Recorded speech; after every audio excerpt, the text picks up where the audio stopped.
ಬೆಂಗಳೂರಲ್ಲಿ ಗುಂಡಿ ಮುಚ್ಚುವ ಹೆಸರಲ್ಲಿ ಕೋಟಿ ಅಕ್ರಮ ನಡೆದಿರುವ ಅನುಮಾನ ವ್ಯಕ್ತವಾಗಿದೆ. ಒಂದೊಂದು ಗುಂಡಿ ಮುಚ್ಚಲು ಜಿಬಿಎಯಿಂದ ಬೇಕಾಬಿಟ್ಟಿ ಸರ್ಕಾರಿ ಹಣವನ್ನ ಖರ್ಚು ಮಾಡಲಾಗಿದೆ. 6 ತಿಂಗಳಲ್ಲಿ ರಸ್ತೆ ಗುಂಡಿ ಮುಚ್ಚೋದಕ್ಕೆ ಜಿಬಿಎ 33.8 ಕೋಟಿ ರೂಪಾಯಿ ಖರ್ಚು ಮಾಡಿದೆ. 41,150 ರಸ್ತೆ ಗುಂಡಿಗಳ ಪೈಕಿ ಜಿಬಿಎಯಿಂದ 39,887 ಗುಂಡಿ ಮುಚ್ಚೋ ಕಾಮಗಾರಿ ನಡೆದಿದೆ. ವಿಧಾನಸಭೆಯಲ್ಲಿ ಶಾಸಕ ಅಶ್ವಥ್ ನಾರಾಯಣ್ ಕೇಳಿದ ಪ್ರಶ್ನೆಗೆ ಡಿಸಿಎಂ ಡಿಕೆ ಶಿವಕುಮಾರ್ ನೀಡಿದ ಉತ್ತರದಿಂದ ಅಂಕಿ ಅಂಶಗಳು ಬಹಿರಂಗ ಆಗಿದೆ.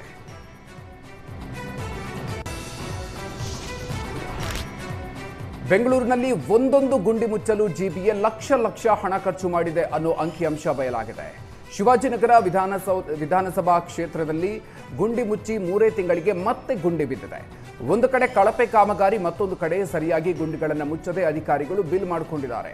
ಕಳಪೆ ಕಾಮಗಾರಿಯ ವಿರುದ್ಧ ಜನರು ಆಕ್ರೋಶವನ್ನು ವ್ಯಕ್ತಪಡಿಸ್ತಾ ಇದ್ದಾರೆ. ಒಂದು ವಾರನೂ ಆಗಿಲ್ಲ ಸರ್, ಅದು 10 ದಿವಸ ಆಯ್ತಾ? 3 ದಿನ 4 ದಿನ ಆಗ್ಬೋದು. ಆಗಿರೋದು ಇದು ಬಸ್ ಹೋಗಿ ಇದು ಪ್ರಾಬ್ಲಮ್. ಮೇನ್ ರೋಡ್ ಇದು ಬರೋದು ಹೋಗೋದು ಇದು ತುಂಬ ಇಷ್ಟೊಂದು ಪ್ರಾಬ್ಲಮ್ ಆಗ್ತಾ ಇದೆ ಅಂದರೆ 2 ವೀಲರ್ಗೆ ಮೊನ್ನೆ ಹೊಡೆದು ಬಿಟ್ಟಿದ್ರು BPMP ಅವರು. ಅವ್ರಿಗೆ ಆಗ್ತಾ ಇಲ್ಲ, ಅವರು ಟರ್ನಿಂಗ್ ಮಾಡೋದಕ್ಕೆ ನೋಡಿ ಎಷ್ಟು ಪ್ರಾಬ್ಲಮ್ ಆಗ್ತಾ ಇದೆ ಅವ್ರಿಗೆ. ಈ ಬಿಕ್ಕಿರೋದೆಲ್ಲ ಎಲ್ಲ ಕೆಲಸ ಮಾಡೋದು ಇದು ಮಾಡೋದು ಏನು ಕೆಲಸನೇ ಇದಾಗಲ್ಲ ಸರಿಯಾಗಿ. ಇದು ಮಾಡ್ತೀವಿ. ಚಿತ್ರದುರ್ಗ ಜಿಲ್ಲೆಯ ಚಳ್ಳಕೆರೆ ತಾಲೂಕಿನ ಹೆಗ್ಗೆರೆ ಬಳಿ ನಿಯಂತ್ರಣ ತಪ್ಪಿ ಸರ್ಕಾರಿ ಬಸ್ ಪಲ್ಟಿಯಾಗಿದೆ. ಅದೃಷ್ಟವಶಾತ್ ಬಸ್ನಲ್ಲಿದ್ದ 44 ಜನ ಪ್ರಯಾಣಿಕರು ಪ್ರಾಣಾಪಾಯದಿಂದ ಪಾರಾಗಿದ್ದಾರೆ. ರಸ್ತೆ ಮಧ್ಯೆ ಬಸ್ ಪಲ್ಟಿಯಾಗಿದ್ದು ಕೆಲ ಪ್ರಯಾಣಿಕರಿಗೆ ಸಣ್ಣ ಪುಟ್ಟ ಗಾಯಗಳಾಗಿದೆ. ಕ್ರೇನ್ ಸಹಾಯದಿಂದ ಬಸ್ ಅನ್ನು ರಸ್ತೆ ಬದಿಗೆ ಸರಿಸಿ ಸಂಚಾರಕ್ಕೆ ಅನುವು ಮಾಡಿಕೊಡಲಾಗಿದೆ. ಘಟನಾ ಸ್ಥಳಕ್ಕೆ ಚಳ್ಳಕೆರೆ ಪೊಲೀಸರು ಭೇಟಿ ನೀಡಿ ಪರಿಶೀಲನೆ ನಡೆಸಿದ್ದಾರೆ. SSLC ಫಲಿತಾಂಶದಲ್ಲಿ ಈ ಬಾರಿ ರಾಯಚೂರು ಜಿಲ್ಲೆ ಉತ್ತಮ ಸಾಧನೆ ಮಾಡಿದೆ. ಕಳೆದ ವರ್ಷ 32ನೇ ಸ್ಥಾನದಲ್ಲಿ ಇದ್ದ ರಾಯಚೂರು ಜಿಲ್ಲೆ ಈ ವರ್ಷ 21ನೇ ಸ್ಥಾನಕ್ಕೆ ಜಿಗಿದಿದೆ. ಈ ಬಾರಿ ರಾಜ್ಯ ಹಾಗೂ ಜಿಲ್ಲಾ ಮಟ್ಟದಲ್ಲಿ ಅತಿ ಹೆಚ್ಚು ಅಂಕ ಗಳಿಸಿದ ವಿದ್ಯಾರ್ಥಿಗಳಿಗೆ ಸನ್ಮಾನ ಮಾಡಲಾಗಿದೆ.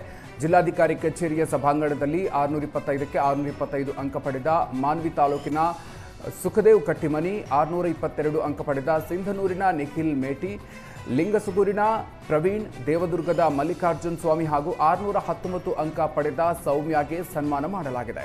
ಇನ್ನು ಮಾನಿಟರಿಂಗ್ ಆಗಿ ತಾಲೂಕು ಮಟ್ಟದ ಅಧಿಕಾರಿಗಳನ್ನು ನಿಯೋಜನೆ ಮಾಡಲಾಗಿತ್ತು. ಜಿಲ್ಲಾಧಿಕಾರಿ, ಜಿಲ್ಲಾ ಪಂಚಾಯತ್ ಸಿಇಒ ಹಾಗೂ ಅಧಿಕಾರಿಗಳ ಸತತ ಪ್ರಯತ್ನದ ಫಲವಾಗಿ ಫಲಿತಾಂಶ ಹೆಚ್ಚಳ ಆಗಿದೆ ಅಂತ ಜಿಲ್ಲಾಧಿಕಾರಿ ನಿತೀಶ್ಗೆ ಹೇಳಿದ್ದಾರೆ. ಸೊ ಗೆಸ್ಟ್ ಟೀಚರ್ಸು ಇಲ್ಲಿ ಈ ಜಿಲ್ಲೆಗೆ ಅನಿವಾರ್ಯವಾಗಿದೆ. ಸೊ ಅದಕ್ಕೆ ಗೆಸ್ಟ್ ಟೀಚರ್ಸ್ದು ಸಾಮರ್ಥ್ಯನ ನಾವು ಇಂಪ್ರೂವ್ ಮಾಡೋಕ್ಕೆ 3-4 ಟೈಮು ನಾವು ತರಬೇತಿ ಕೊಟ್ಟಿದ್ದೀವಿ. ಪರ್ಟಿಕ್ಯುಲರ್ಲಿ ಬೇರೆ ಬೇರೆ ಜಿಲ್ಲೆಯಿಂದ ನಾವು ಮಾಸ್ಟರ್ ಟ್ರೈನರ್ಸ್ ಕರೆಸಿ ಅವರಿಗೆ ತರಬೇತಿ ಕೊಟ್ಟಿದ್ದೀವಿ. ಅದೇ ರೀತಿ ಪರ್ಟಿಕ್ಯುಲರ್ಲಿ ಹೆಡ್ ಮಾಸ್ಟರ್ ಇಲ್ಲ ಅಂದರೂ ಇನ್ಚಾರ್ಜ್ ಹೆಡ್ ಮಾಸ್ಟರ್ ಅಂತೂ ಕಂಪಲ್ಸರಿ ಪ್ರತಿ ಸ್ಕೂಲ್ಗೆ ಇರ್ತಾರೆ. ಪ್ರತಿ ಶಾಲೆಯಲ್ಲಿ ಈಗ ಮಂತ್ಲಿ ಎಕ್ಸಾಮ್ ಆಗುತ್ತೆ, 3 ತಿಂಗಳಿಗೆ ಒಂದು ಎಕ್ಸಾಮ್ ಆಗುತ್ತೆ, ಪ್ರಿಪ್ರೇಟರಿ ಎಕ್ಸಾಮು. ಸೊ ಅದನ್ನ ನಾವು ಕರೆಕ್ಟಾಗಿ ಒಂದು 3-4 ಕನ್ಸಲ್ಟೆಂಟ್ಸ್ನ ಇಟ್ಕೊಂಡು ಸ್ಕೂಲ್ ವೈಸು ರಿಸಲ್ಟ್ನ ಅನಾಲಿಸಿಸ್ ಮಾಡಿದ್ದೀವಿ. ಪ್ರತಿ ತಿಂಗಳು ಯಾವ ಶಾಲೆ ಕಡಿಮೆ ಇದೆ ಆ ಹೆಡ್ ಮಾಸ್ಟರ್ಸ್ನ ತಾಲೂಕು ಲೆವೆಲಲ್ಲಿ ಕಮಿಟಿ ಕಡೆಯಿಂದ ರಿವ್ಯೂ ಆಗುತ್ತೆ.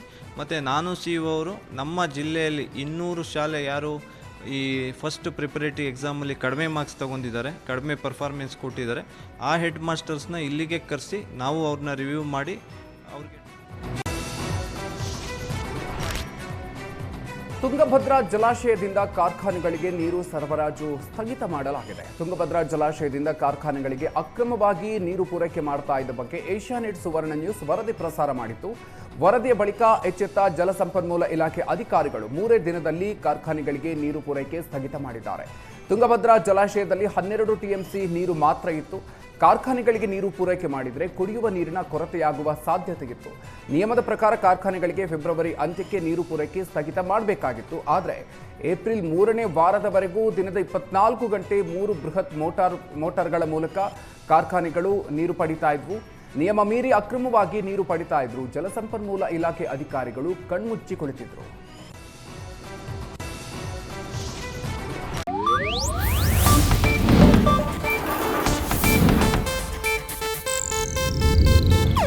ಇದು ಏಷ್ಯಾನೆಟ್ ನ್ಯೂಸ್ ನೆಟ್ವರ್ಕ್ ಪ್ರಸ್ತುತಿ.